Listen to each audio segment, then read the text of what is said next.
Welcome to the Library of Congress. Thank you for joining us today in the Thomas Jefferson Building.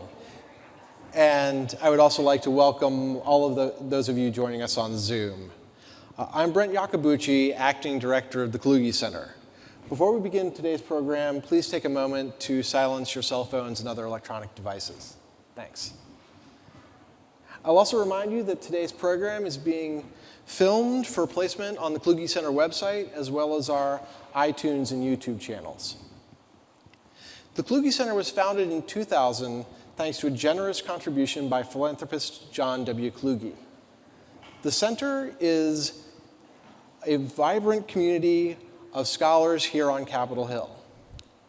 We bring together scholars and researchers from around the world to use the library's vast collections and to interact with and inform policymakers and the public.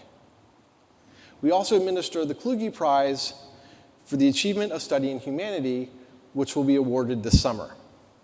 Today, I have the pleasure of talking with Dr. Suzanne Mettler, John L. Senior Professor of American Institutions at Cornell University, about her book, Four Threats: The Recurring Crises of American Democracy, which was published in 2020, in which she wrote with Robert Lieberman of Johns Hopkins University. After our discussion, the LOC shop will be selling the book next door, and Dr. Mettler has graciously offered to sign copies. Four Threats discusses 5 episodes from our history when democracy was challenged, how a common set of factors threatened that democracy, and what we can learn about those events today. Thank you, Dr. Mettler, for joining us. Oh, thank you for inviting me. I'm delighted to be here. So to start off, what led you and your co-author to write this book?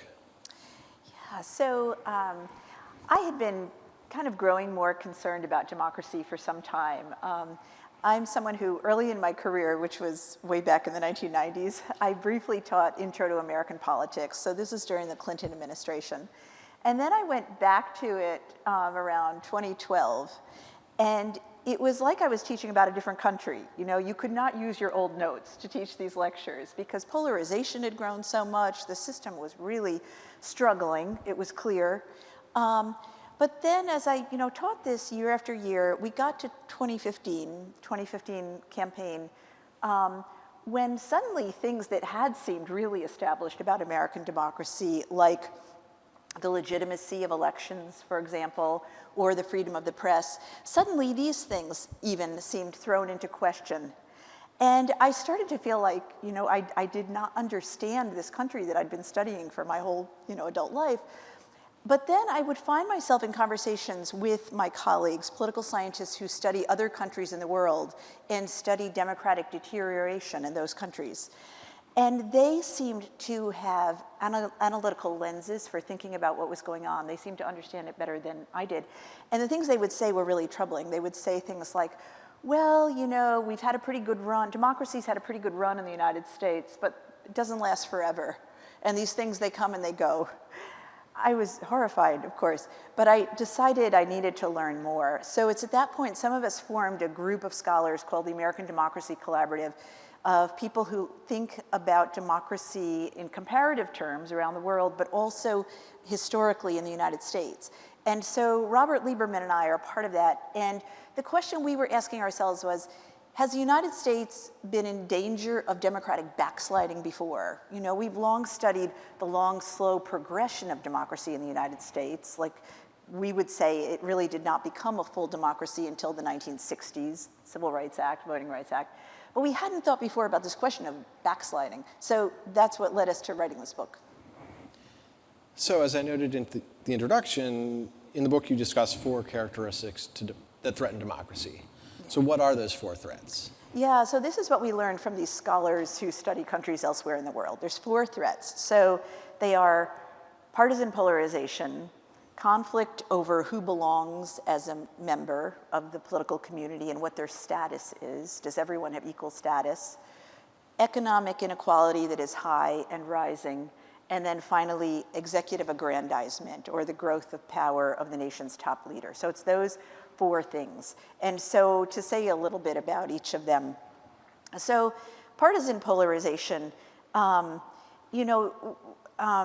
we used to focus just on what this meant in, say, looking at how Congress operates. When Congress starts operating more like teams, and rather than compromise and negotiation and moderation.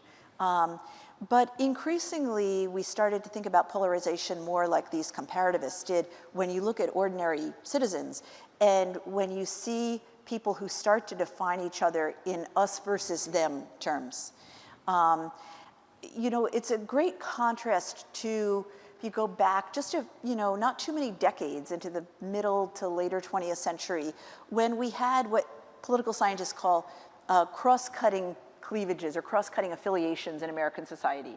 So say, you know, your family might be Democrats, but you might belong to a church where there's a lot of people who are Republicans, and you might belong to, you know, a Kiwanis club where you're meeting people with other points of view than yours. And so through all of that, it helps society to function well. But when those affiliations start to stack up one after the other and separate themselves from the other affiliations, you get this us versus them thing, and that's really dangerous for democracy. So that's been growing in the United States now. You know, we've had it in some earlier periods, but it's been growing in the US now, particularly since the 90s. So, and then conflict over who belongs. You know, this goes way back in the United States. So this is a question of who is regarded as an equal member of society.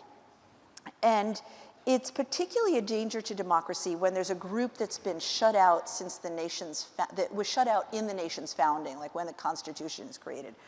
And in the United States, of course, the most egregious example of this was the status of African Americans in the Constitution, and through, as you know, with 1 in 5 Americans at that point being slaves. So scholars of comparative politics will say that conflict over who belongs will be an issue for democracy again and again and again unless you can really resolve it. And it certainly has been in the United States. What happens there is you have a group of people who liked the former status hierarchies, and they'll say, we want to preserve our way of life, our heritage, our culture. And then other people who are saying, but you know, we have this political value of equality, and we need greater equality. And so that conflict, and this is happening in lots of places around the world, can be threatening for democracy, can lead you to backsliding, even as part of what's going on there is people trying to expand democracy and make it more true to its promises. The third thing, economic inequality. I assumed going into this that this would become a danger when you have like the 99% rising up in a revolution. But that's actually not what scholars find. Instead, it's when the 1%, the most privileged people in society, decide, you know, we've got it pretty good with the kinds of resources we have, and we've got to lock this down, because if the majority gets more political power, they're going to take away what we have. And so that's the danger, is that the wealthiest people will be willing to work to stay in power and defend their interests at all costs, never mind democracy. That's a theme, by the way, with each of these threats, is that one group decides we need to protect our privileges, never mind democracy. And then the fourth one, executive aggrandizement. This has been growing in the United States since the 1930s, really, and presidents of both parties have led to the growth of executive power. And usually that's in response to demands of the American people. It was also the rise of the national security state, you know, after World War II that led to this. It does not necessarily become a danger for democracy, although you always have to be vigilant and keep an eye on it. But it becomes a danger when a president is using that power of the executive branch to expand their own political party's power or their own personal power. So that's really the danger. So, you know, what we learned is that American democracy has never been secure. These threats have come and gone time and again in our history, and they've combined in different ways. In the 1790s, you had just one threat acting alone, political polarization, and it was almost the undoing of the Republic in its first decade. But then 3 of them coalesced in the 1850s, and it led to civil war. Three coalesced again in the 1890s, and it led to major backsliding, the disenfranchisement of millions of African American men and the establishment of Jim Crow for 60 years. Now, for the first time in our history, we have all four have converged at the same time. So, and they're interacting in really troubling ways. So we think there's a lot to be learned from history in trying to think about this and assess where we are as a nation. So in addition to the four threats, you present four pillars that support democracy. Yeah. What are those pillars? Yeah, so what we do is, as political scientists, we're thinking, well, how can we measure whether democracy is in danger or not? And so what we look at is what we call the four pillars of democracy, and in each period, whether they're secure and maybe being strengthened and expanded, or are they crumbling, deteriorating. So the four threats are, first, free and fair elections and recognizing the legitimacy of election outcomes. The second is the rule of law. The third is the legitimacy of the political opposition. And the fourth is the integrity of rights. So free and fair elections, it's pretty obvious. The rule of law, recognizing that no one, not even the president, is above the law, and also that the branches of government need to relate to each other in this way that's governed by the rule of law. The legitimacy of the opposition, that refers to this really important principle that we recognize in democracy that we're going to have elections and groups are going to compete to win. And when they win, you have to, if you're in the other party, you've got to stand down and you've got to recognize their right to govern. And you say to your own partisans, we're just going to work harder next time and try to beat them at the next election. But it's that legitimacy of the opposition, recognizing that groups can organize, that's fair and legitimate, and through the political process, we compete to win elections. And then finally, integrity of rights refers to civil liberties, civil rights, voting rights, all of which, of course, were not present early on in the United States, but became expanded and solidified over time. And so we look at, is there danger to those rights of backsliding or deterioration? So early in the book, you talk about the American Revolution establishing the idea of democracy, and that idea exists on a continuum. So do you think there's an endpoint where those pillars are solidified permanently, or do you think we'll always be on that continuum somewhere? Yeah, it's a great question. I mean, I suppose theoretically there could be an endpoint of democracy being perfected, but I don't think any society in the world has ever achieved it, But the way we think about democracy, and so we entered this intellectual exercise we're engaged in, where we're starting out looking at the 1790s. And of course, that's a period that by today's standard, was barely democratic at all. And so, I've already mentioned slavery. You also had, women, once they were married, were really lost all rights. They lost their political identity because of the principle of coverture, which the states remained in charge of all of this. Very few people had real rights, and we didn't have even direct election of senators, et cetera. There was, coming out of the revolution, there was this democratic spirit in the United States. There were features of the Constitution that were really novel at that time that we barely remember these days how significant that was. But the lack of religious tests and the lack of titles of nobility in the new nation, so we would get past feudalism and there would be truly freedom of religion for people running for office. So that's very significant. And then in those early decades, you have the effort to expand the suffrage so that all white men, regardless of whether or not they owned property, gained voting rights. And this happened, way ahead of European countries. So the United States in that respect was pioneering. Then we could talk about period after period where there's, democracy expands in various ways at various time points. I think once we got to the later 20th century, Americans were thinking about perfecting democracy, although there were, certainly some currents going in the other direction even then. We could talk about the rise of the carceral state, for example.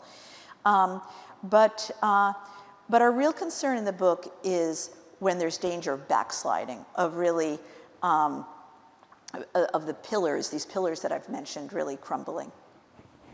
So in the episode on the 1790s, you talk about the rise of an explicitly partisan press and having founding fathers like Madison and Hamilton either publicly or anonymously attacking each other in newspapers solely dedicated to their side of the argument. And so did those expositions lead to, positive discussion and help move the debate forward, or do they just entrench existing differences? That's a great question. I mean, I found it totally fascinating to learn about the 1790s, which I hadn't studied before.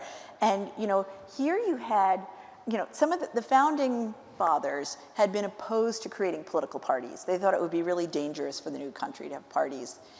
No sooner is the ink dry on the Constitution when some of those same individuals are trying to create the first political parties, because they found that really the system of government created in the Constitution didn't work well without them. Like, for example, there was no way to recruit candidates and put them up for election.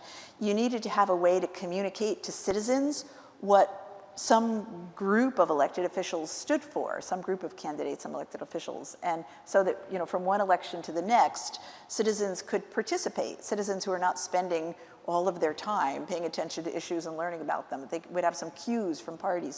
So parties begin to develop, and this partisan press that, first of all, you have the one newspaper, the Gazette of the United States, was basically the mouthpiece of the Federalist Party that was running government. And so Hamilton's writing for that a lot. And then Jefferson thinks this is outrageous. There needs to be a counterbalancing voice. And so he creates the National Gazette, and he and Madison write basically anonymous op-eds for that, as Hamilton is doing for the Gazette of the United States. They tear each other to pieces, and they tear each other's policies to pieces. And but, things become very partisan. It does lead to polarization. But, political scientists will say political parties are actually a good thing. They enable democracy to work well, up until a point. It's always that point. But they communicate to citizens. So, I would think that having those newspapers with those editorials was helping citizens begin to follow the issues of the day and to try to make sense of them. Polarization seemed particularly dangerous, though, in the 1790s because the country was so young, and we didn't have, there wasn't yet this sense of the legitimacy of the opposition. And so these political leaders really thought that the other side was going to tear down the whole Constitution and the country was going to become a monarchy again, or aristocracy was going to prevail, because they didn't trust that kind of competition could happen and the nation could be preserved. So you've already mentioned it, and you talk about it a lot in the book, about times when we were in danger or actually were backsliding. And I know this wasn't something that I experienced in my education in the history of the United States, was the time in the 1890s with the rise of the fusionists and then the backlash that led to things like the Wilmington coup. Yeah. Can you talk about that? Yeah, to me, learning about the 1890s was the most eye-opening part of this entire project. So, this is a time when actually democracy was on the rise in the United States. So, coming out of the, Reconstruction Congress, you have the 13th, 14th, 15th Amendments, and a big effort to register African Americans in the South to vote, and high participation by blacks who are, former slaves who are participating at really high rates in elections and running for office. And this continues even after the demise of Reconstruction, because the 15th Amendment is still being enforced. It tapered off in some states, but in other states it remained pretty strong up until the 1890s. So you had in the South, what was going on is the Democratic Party was the white party led by Southern elites, white elites. The African Americans were being incorporated into the Republican Party. Then meanwhile, you had the rise of this third party, the populists, which came out of the agrarian farmers movement. So the agrarians, the populists were doing quite well in elections, but the populists and the Republicans, after a while, they looked at each other and they said, you know, if we could join forces and run together on a fusion ticket, we have the chance of actually beating the Democrats in some elections. And that's what they did in several places in the South. And they were doing it in North Carolina. So in 1896, they won a whole bunch of seats. They won Senate seats, some US House seats. They won majority in the state legislature in North Carolina, the governorship, et cetera. So at this point, the white Democrats say, we've had enough. We need to find a way to regain power. And so they start mobilizing for the next couple of years and coming up with a whole plan of how this is going to happen. And they're doing a lot of like intimidation of voters once you get to 1898 to try to prevent blacks from voting or running candidates. But then what they do is on November 10th, 1898, in the city of Wilmington, they stage a coup. This is the only coup that had happened to that point on American soil.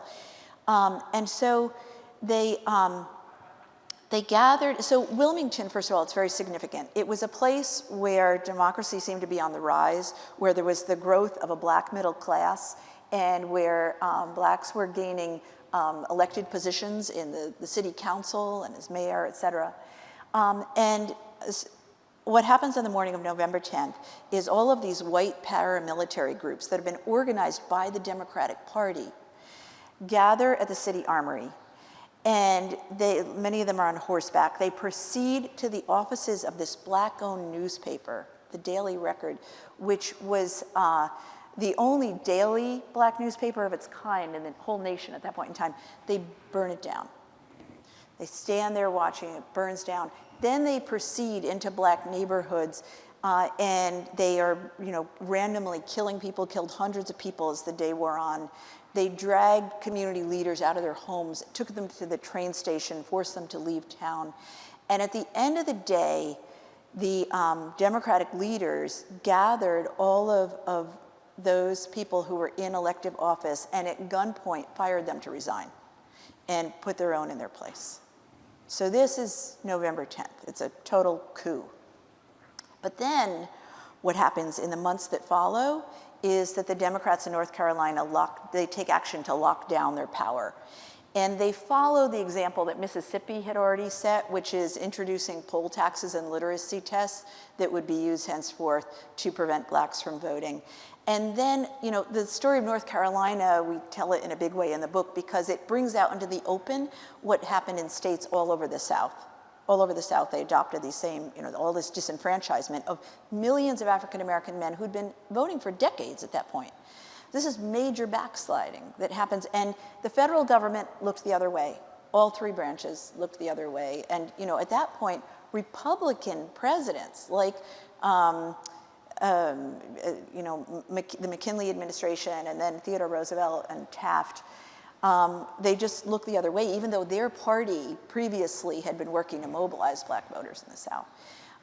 So this is a major instance of backsliding that happened right here on our soil.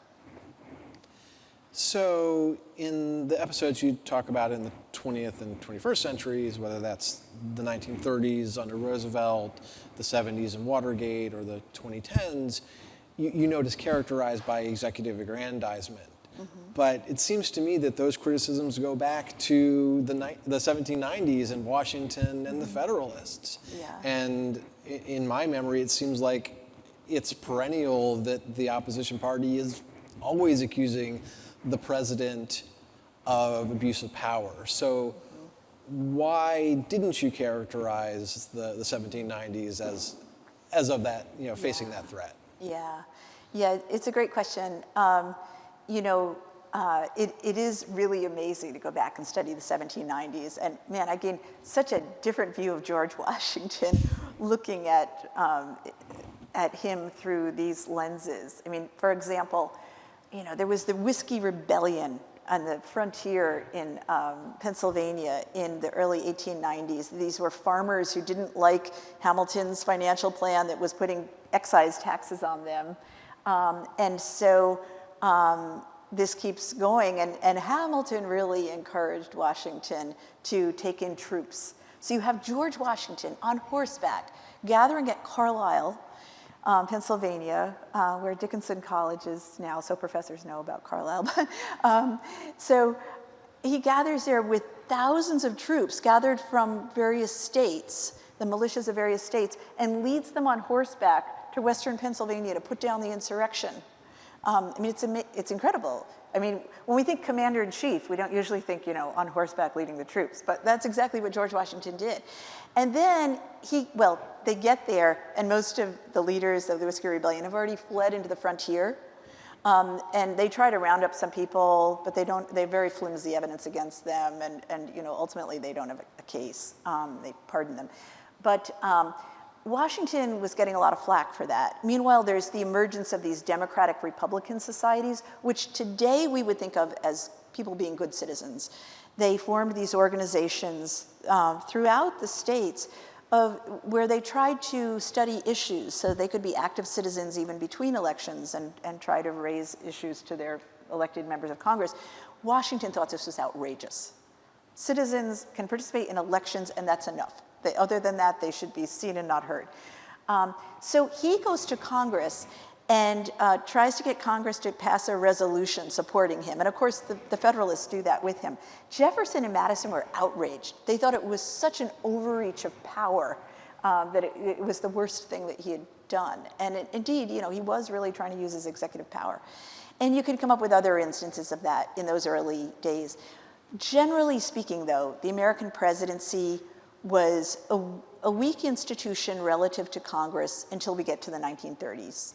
And it's really from the 1930s to the present that it grows and grows in power.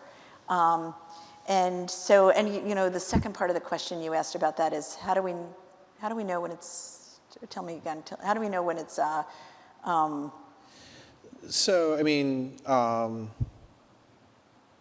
how do we know when we're facing a threat versus, common criticism of the party in power? Right. Well, exactly, yeah.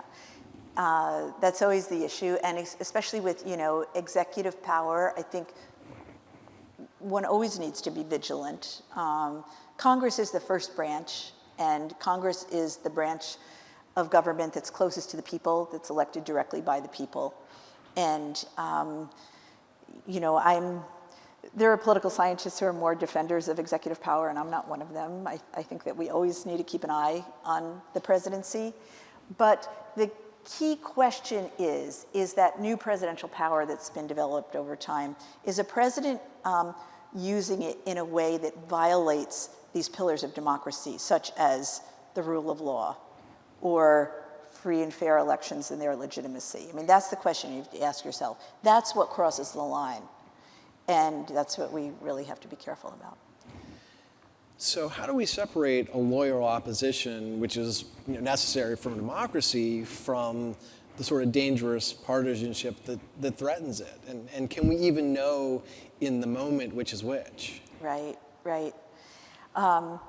So that is a great question. It's the key question. And it's so hard for me to believe that when I was in graduate school, the word then was that our parties in the United States were not strong enough. And of course, it's like, be careful what you wish for, because now, we have real partisanship. Politics, it's part of democracy that, politics is always going to involve real competition, and it's a struggle for power. It's not, gathering together with your opponents and singing Kumbaya, right? It shouldn't be confused with that. But there have to be rules of the game that members of either party agree to. And you're going to play by those rules of the game. You're going to engage in this competition abiding by the rules of the game. So when you have an election, for example, ahead of time, you understand these are the rules of the game. Like it or not, we have an electoral college, this is how it works, et cetera. And then when the election's over, you have to continue to abide by those are the rules. And if the other party wins, you stand down and you wait for your next turn. This is crucial. I mean, there's one a political scientist, Adam Jaworski, who says that, like, the very definition of democracy, he has this very simple definition. It's where parties lose elections. And so that's the key. Are you willing to lose when the votes are fairly counted and, you know, everyone agrees that that's the case, everyone who's in a position of authority agrees that that's the case, and, you know, that's the key issue.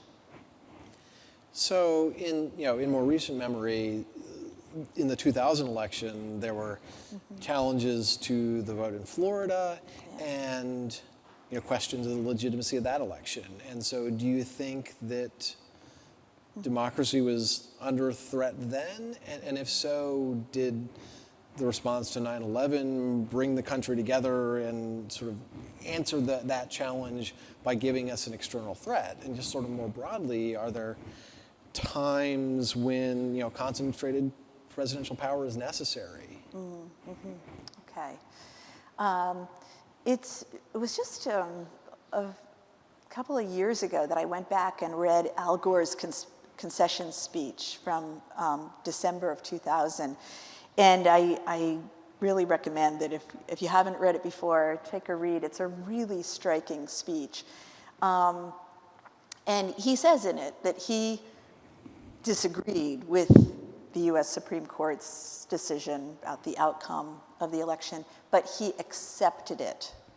And what he said was, he actually quotes Stephen Douglas when he ran against Abraham Lincoln, that when the election was over, that Stephen Douglas says to Lincoln that he's ready to, I'm not remembering it as eloquently as he put it, but for the sake of the country, he is willing to put partisanship aside.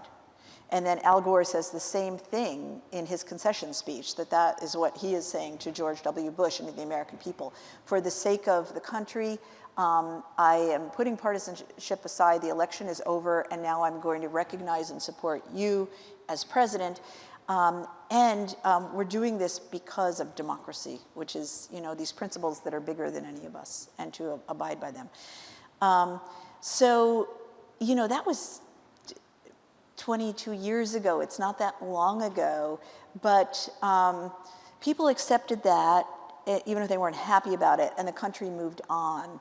Whereas I think, you know, we're much more polarized now, and so we're in a much more dangerous situation now.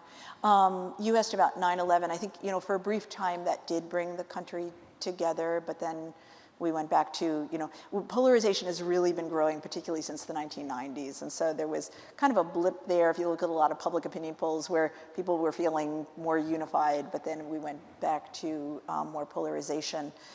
And, and you asked me, is executive power ever necessary? Yeah, I think sometimes it is. And, you know, we seem to sanction it most when it comes to foreign policy and national security issues. But like I said, I think we always have to be cautious about it. I think executive power can lead to executive aggrandizement and to, you know, authoritarian rule. And that's really what, you know, this country in its origins was trying to get away from in having the American Revolution against King George. So I think we have to be vigilant about it.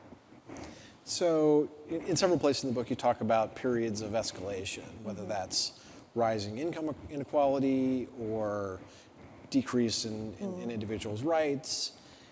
How do we counter that escalation and turn the tide the other direction?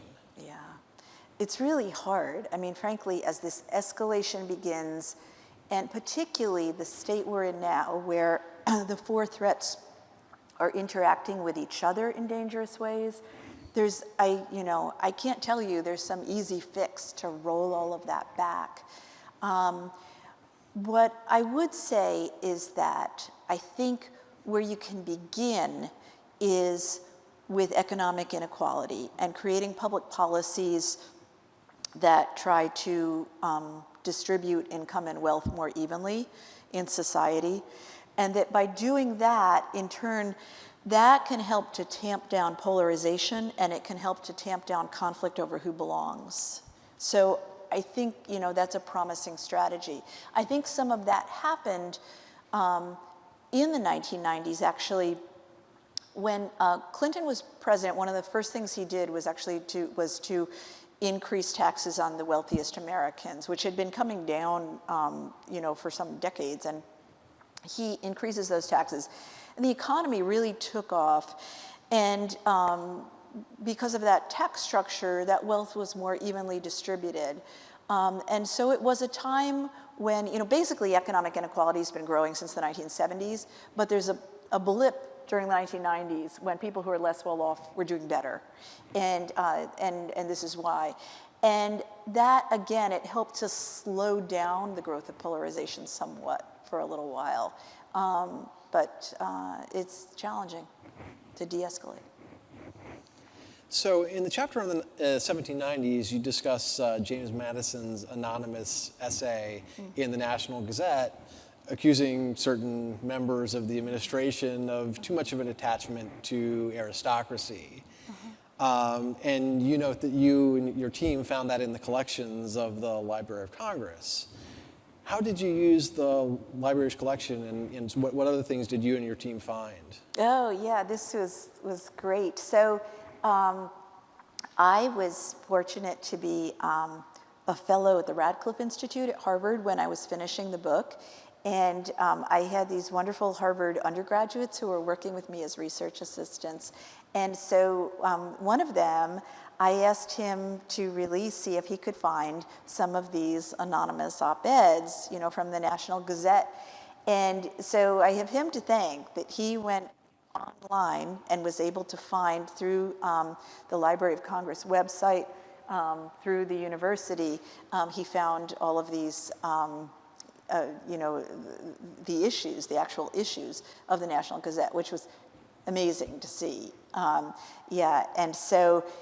so James Madison had, put his initials down in the corner, the one which is here in the library. I'm dying to actually see the hard copy of it someday. But it was there, available to see online. And so we did that. We also, I believe, another one of my research assistants, I was asking her to find artwork. And she went off looking and found wonderful things. I think some of them came from the Library of Congress, which were like, for example, this painting of Washington in that scene I was describing, Washington on horseback leading the troops to put down the Whiskey Rebellion. So it was really exciting to see these things. And I think maybe also one of the political cartoons from the 1890s about rising black political power and the threat to white supremacy may have also That's right. That came through a newspaper from North Carolina, but that's right. Yeah. So fabulous collections to draw on. So given what you learned from your study and what we've seen recently, what, if anything, are you optimistic about? Yeah. Well, I think I'm an inherently optimistic person, so, but I do think that, in the times in our history when democracy was most in crisis, it was also a time when there was a lot of conflict because democracy was on the rise. So you get kind of both of these things going on at once, and that is true of our own times. I mean, right now, there are more Americans than ever who actually believe that we should have equality for all citizens.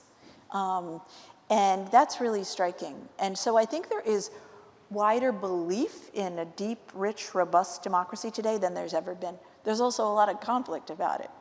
But so there's that, which gives me hope. We have institutions today that did not exist in the past. And I'm talking not just about like the basic, 3 branches of government or federalism, but rather if you look at election administration. So, this is something, it's kind of like the light hidden under the bushel that we take for granted in the United States, but we don't really appreciate how well our elections have come to be run. If you go back to, the periods we studied in the 19th century, there's all this stuffing of ballot boxes and that kind of thing. And that, continued with like urban machines, continues into the 20th century. But over the past century, we've been cleaning up our elections, and political scientists who study this will say that the 2020 election was, the most well-run in history. And this happens because of people who are bureaucrats in their local board of elections who are very conscientious about how they run elections. We have to, of course, be vigilant and not politicize the running of elections. It's really, really important.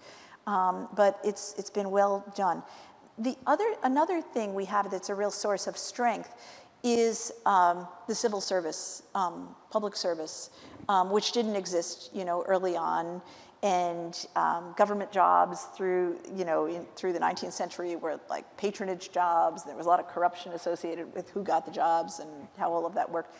But we've created this great administrative state which functions as a bulwark of democracy to enforce the laws, and we need to appreciate that a lot more than we do. And then the other thing I would say is Congress. So Congress gets a really bad rap these days, and there are ways in which Congress has become very polarized and has trouble creating major laws that respond to priorities that a majority of the American public will have on many issues. That said, Congress is still functioning, and it still gets things done in a bipartisan way, such as recently the reform of the post office, for example. And it does through a process that is deliberative and that brings together people from, all over the country. Congress at its best, it's not pretty, it's sausage making. No one likes to look at it, and yet that's democracy in action. And so I think we need to do what we can to try to keep strengthening Congress and its ability to do its job. But so I look at all of those things and I do see a lot of reason for hope. That's right. So should we open up the floor for questions? I'd love to, yeah, thanks. Do you want to call on people? Hi, thank you so much for this important work. I had a question that seems simple, but I wondered if you could just define what rights in this context looks like. I'm thinking about a lot of the language around rights or the way that gets co-opted. So, for example, the environmentalist movement, which generated the idea that a right to clean air and water was universal, right, gets responded to by property owners' rights. Or we might think more recently about an expansion of LGBTQ rights, and then the response of some business owners proclaiming a religious right to deny business to people with different identities. So this language of right has been used towards really different kinds of ends, and so I wonder if you could explain a little bit more about how we would define rights in a way that expands rather than diminishes democracy. Yeah. It's a great question, and it actually, like, the question itself is sort of an answer to one question you posed to me about, is democracy ever done, Abraham Lincoln used the term unfinished work for democracy. He uses it in the Gettysburg Address and in the second inaugural again and again. He talks about democracy as the unfinished work that we all need to engage in. And I think, the defining of rights, like if you look at rights through American history, their meaning becomes more robust over time. And there are many ways in which, the kinds of things that you mentioned, that still through the democratic process, we are arguing about, which of these things are fundamental rights and how can rights be defined. But, in the book, we think of the integrity of rights as including, in a very basic way, civil liberties and civil rights and voting rights. But,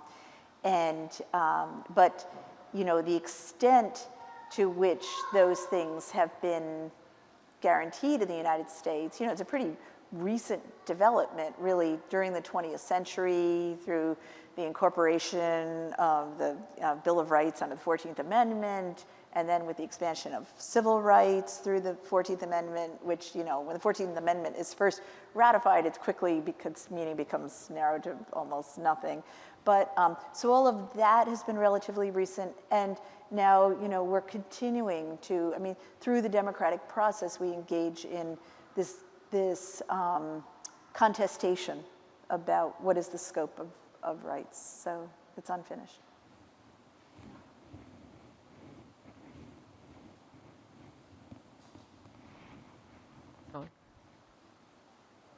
Hi.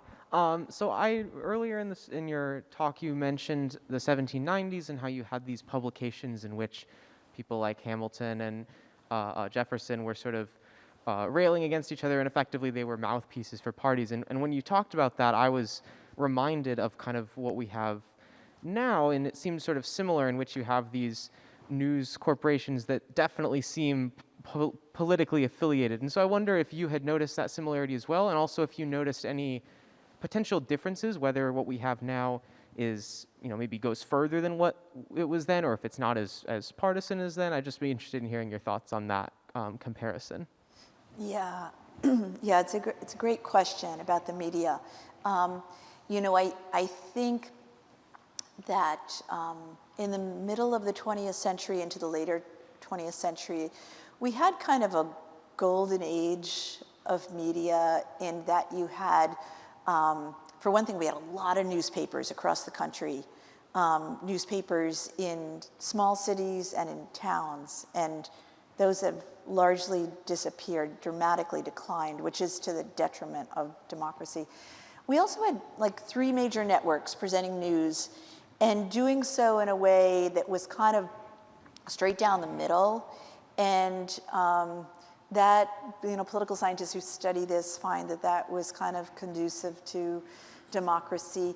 But, in more recent years, we've had the proliferation of news sources in, broadcast media, both talk radio and then of Fox News and MSNBC and so on. And so now you just have like all these choices. And so, a lot of people will say, oh, it's terrible, partisan media, we've never had that before in the United States. Well, that's wrong, of course. Right away in the 1790s, we had very partisan media, and it's very partisan again, when we studied the 1850s, we found it, in the 1890s, we found it, each of these periods, there was a lot of that going on. And so, to some extent, that makes me say we shouldn't worry so much about it because it's kind of goes with the territory. At the same time, and I'm not an expert on this, I think it's different today in that, we now have this 24-hour news cycle, and through social media, things spreading so quickly. There's been misinformation in the American past, but not with the same technology and speed as we have today. So that leaves questions in my mind, and there are other political scientists who are more experts on this than me. But I do think it's a concern. But I think having a partisan precedent of itself, we shouldn't be too worried about. The bigger concern than the media, see, I don't see the media itself as a threat. The threat is polarization. And then the media becomes a vehicle for that.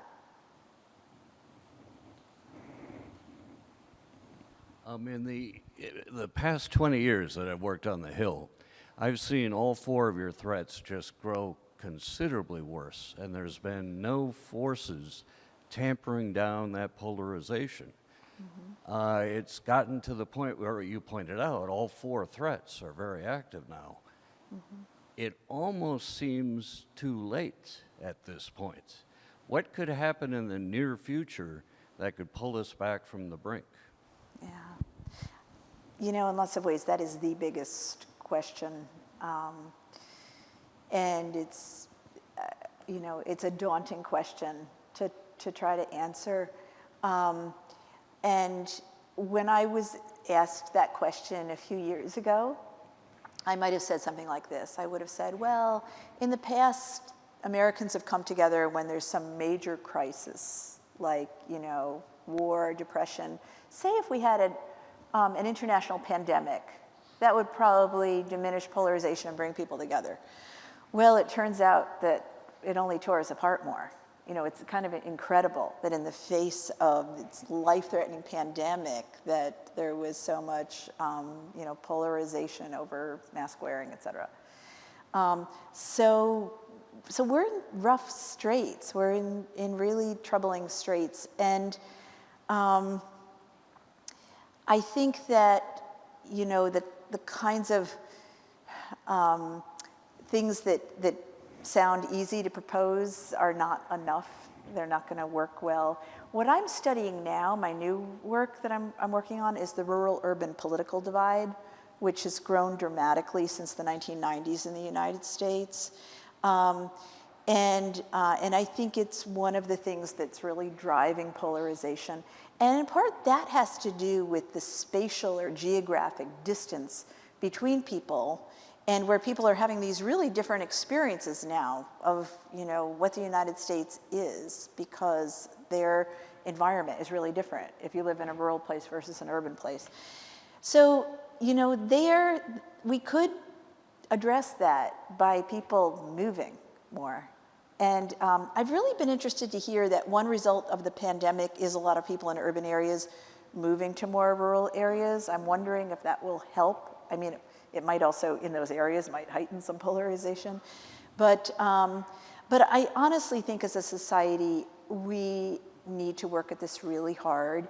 And I think it has to happen, like, for all of us kind of through our everyday lives, of trying to, like, join some organizations where the point of them is not political, but there might be people who just look at the world differently than us, and try to reform some of that social glue that has become really harmed over time.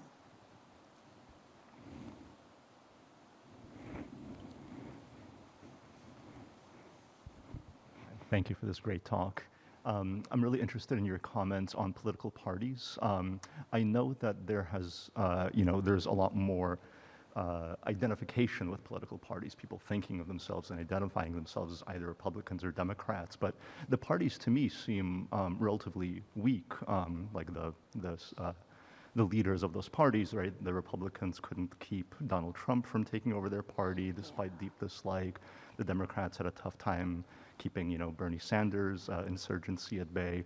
And so, I wonder if there's any sort of party reform that would help with polarization, with something like, the stronger model for parties in, say, Canada or Israel or France, right? Would those kinds of models help tackle this problem? Yeah, that's a great question. So, scholars of American politics, following the great political scientist V.O. Key of the 20th century, we think of parties as having three levels: the pig, the pie, and the po, as I tell my intro students. So it's the party in government, elected officials; the party of the electorate, that's ordinary Americans who affiliate with a party; and then thirdly, party organization. So these days, partisanship is very strong in terms of elected officials, and it's very strong among a lot of ordinary citizens. Not all, of course, there's a lot of people who don't affiliate with the party. But then it's weak in that third layer, party organization. Party organization, which used to be quite strong, has really become weakened. I think this is really problematic, because that should be the glue between the other two layers, between the citizens and the elected officials. And I think a lot of people who've become mobilized in politics in the past 15 years are they do it outside of the political party organizations. They tend to be fed up with political parties. Like, this is true of a lot of Tea Party folks who are running primary challenges to parties. And it's true also, on the Republican side of the aisle with, the Koch brothers organizations, et cetera, like Americans for Prosperity. They're outside of the Republican Party apparatus, but actually really trying to run politics. And now I'm relying on the work of Theda Skocpol from Harvard, what I'm saying. She and her co-authors have found that also coming out of the 2016 election, there was a mobilization of a lot of people on the left, but typically outside of the Democratic Party. Typically people saying, we don't want to work through the Democratic Party. We're going to have resistance groups that are outside of it. I think that all of this would work much better if it was done through the party system. And that's, I think your observation's a really good one, because then you have, parties working as a federated organization that links citizens and elected officials through these organizations and can do the kinds of things that, for example, Levitsky and Ziblatt, who wrote How Democracies Die, talk about, of being gatekeepers, of when you have a candidate that's going to run who does not seem to show respect for the Constitution and for these pillars of democracy, that you marginalize that candidate and don't let them become, to rise to the top. This happened a lot in American history, but it's not happening now. It also has to do with changes to our primary system that have weakened the party organization.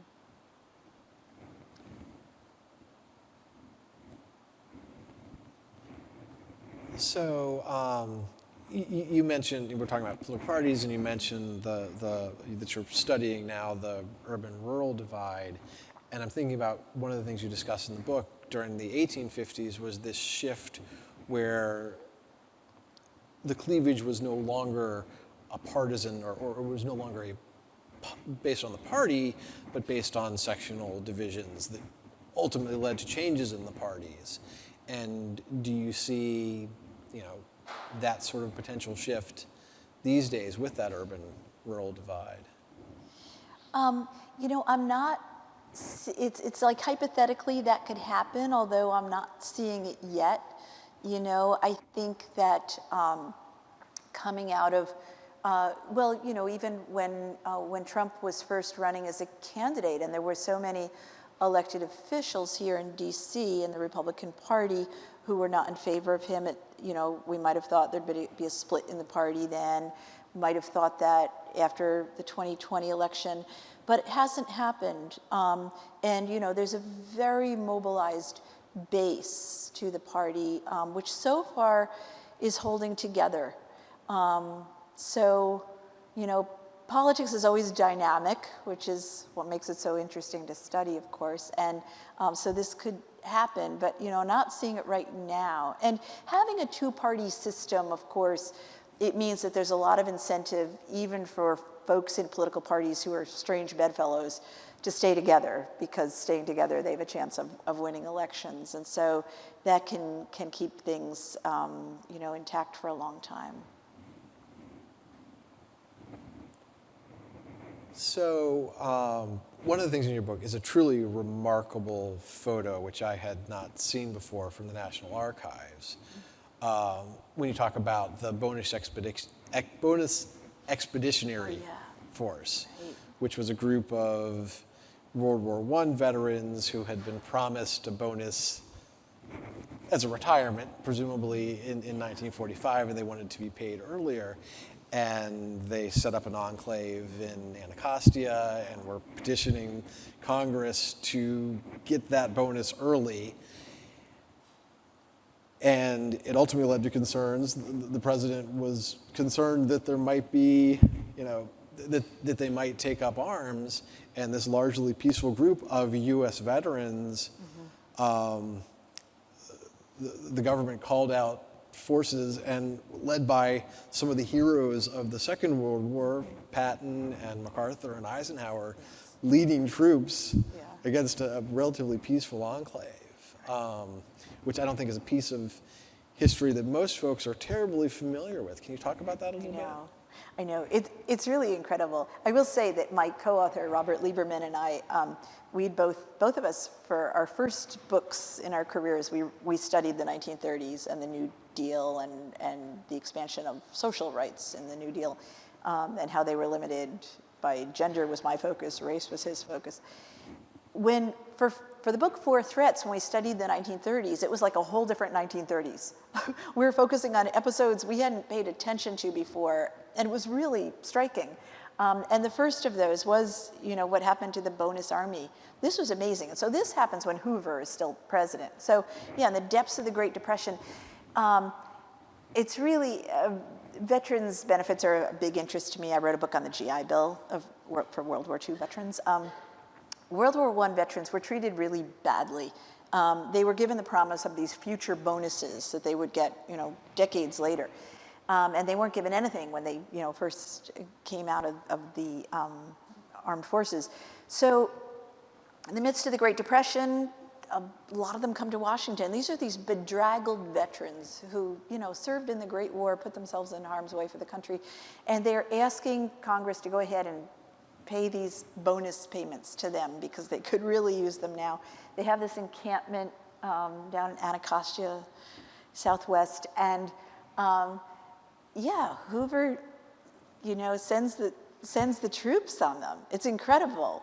And to the American people, it was seen as a real embarrassment that it had happened. And I think it's one of the things that led the way toward much more generous treatment of World War II veterans down the line. But it was quite striking. And it was a way that, and we see this time and again, where presidents, they don't like protesters much. And they like to use their authority to put down protesters. I have to say, for Rob and I, in June of 2020, when the protests were going on here in Washington and tear gas was brought out against protesters for Black Lives Matter, that we were thinking about the bonus army and the parallels in that situation. Did I answer your question? Once I started talking about Oh yeah, 30s, I know, and I appreciate that. And I just I get caught up in the story. found that photo to be truly remarkable. Oh, yeah. Because in the Yeah, foreground, we were amazed when we you found have the enclave in flames, and in the background is the dome of the U.S. Capitol. Yeah, And it's I incredible. think it just tells an amazing story. And we're doing this to veterans. It's incredible. Yeah. But I really appreciate. Thank you for this Well, conversation. I've really enjoyed It's it. been Thank great. you so much. If we could thank Dr.